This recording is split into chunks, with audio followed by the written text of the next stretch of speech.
Gainesville Raceway, the Tire Kingdom Gatornationals Pro Stock Motorcycle. This is their debut for the season. Sean Gann on the Buell goes against the Buell of Hector Arana. First to run in the 6.2 zone. Set the record. Set the record at 677, and I'll tell you that Lucas motorcycle, the Buell as you called it, is definitely got the horsepower advantage over Sean Gann, but Sean's been making some decent runs right here. Key for Sean is he's going to want to get a good reaction time over Hector because he knows he's probably not going to outrun Hector in the other lane.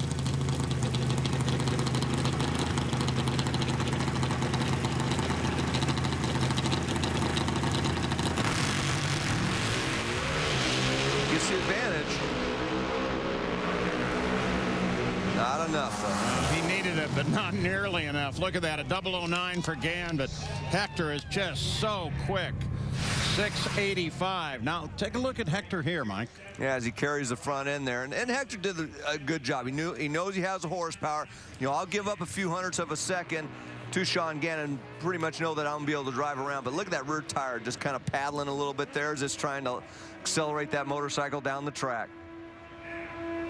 Well, here comes Matt Smith and Karen Stouffer. Let's go to John Kernan. Back in the pits with Larry Dixon, a big matchup. As we always say, anytime he and Tony Schumacher face off against each other, and I know, Larry, we as fans make a big deal out of that, but you and Schu seem to just kind of take it in stride. You go up there and you fire your best shot and hope it's enough. You know, last year, obviously, we had the better record against him. Year before, you had the better record against us. So you go up there and do your best and hope it's enough. But it's a good team. When you beat that team, it makes you feel good. You know you earned it. Well, they're looking to earn it in the next round when they go up against Tony Schumacher.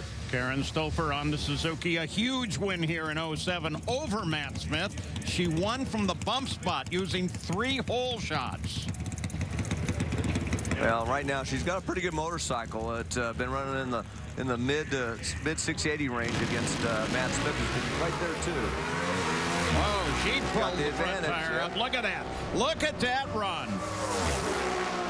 Karen Nice. Stouffer, 683, 196 miles an hour, while Matt's wife, Angie, just turns and walks away. Now both of the Smith family are out of competition. I'll tell you, this was a great pass. I mean, Karen had 300ths of a second advantage off of the starting line and then made a very nice run. You see her have to work the bike just a little to keep it up from going towards the center, but boy, that was just a nice pass. 686 at over 196 miles per hour. Take another look at it, carrying the front wheel, and you saw when that thing got towards the middle of the track, set it down a little bit, and she was having to lean just ever so slightly to her right to bring the bike around, but I like that pass. Pro Stock Motorcycle Champion Ellie Tonglet and Andrew Hines.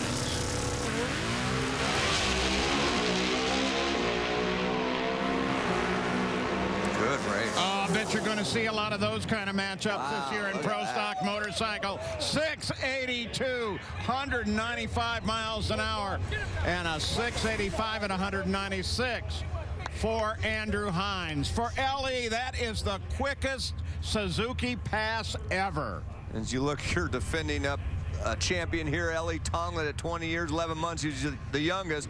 And I'll tell you what, this kid could easily do it again. That was a great job. What makes his quickest run of the weekend, the quickest run by a Suzuki ever. 682 to beat the Harley Davidson 680. Tonight, ESPN Films presents The Fab Five, a documentary chronicling one of the most infamous teams in college basketball, Michigan's Fab Five. They not only electrified the game, they brought a whole new style to the masses. Tonight, ESPN, 9 o'clock. Jerry Savoy and Eddie Krawick.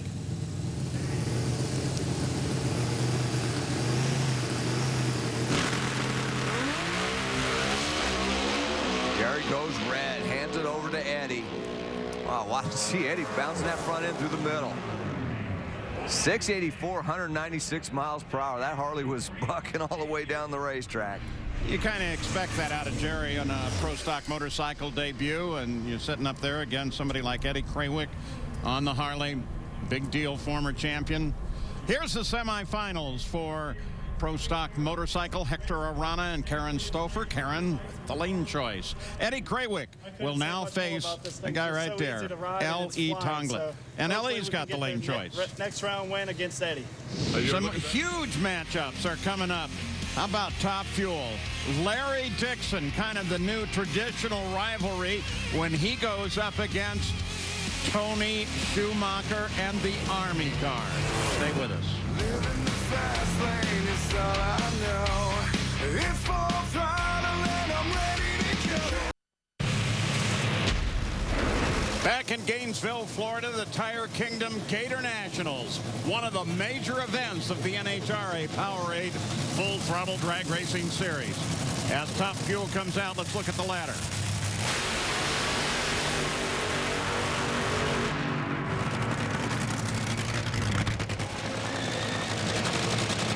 Coming up, semifinals, there's a classic matchup. Schumacher and Dixon, the two powerhouses in Top Fuel.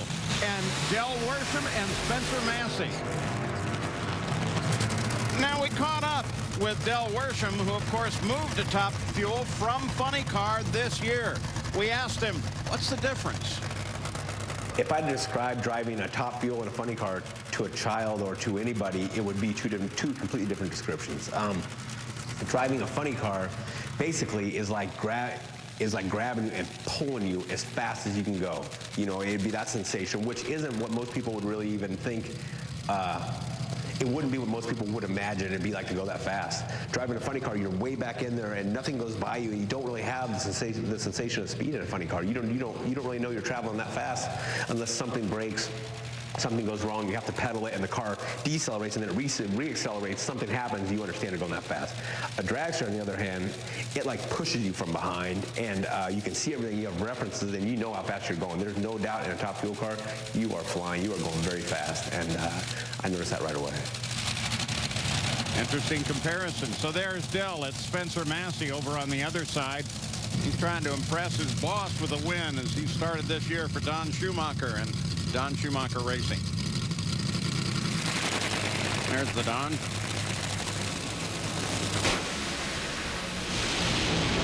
Oh, they're both up in smoke. But Del Worsham with a fire takes the win. 4:45, 231 miles an hour. And Del Worsham is now going into his first career Top Fuel final round. Well, it wasn't pretty, but it was fun to watch. Spencer Massey got the advantage off of the starting line once again by almost 300 of a second. The problem for Spencer is he spun the tires as you go on board before Del. Right there, you saw that little bit of momentum that Del was able to keep out there. There was no way that Spencer was going to be able to drive around that. Take one more look at it. Goes out there, smokes the tires, tried to get to recover it, never did. And Del Worsham advances.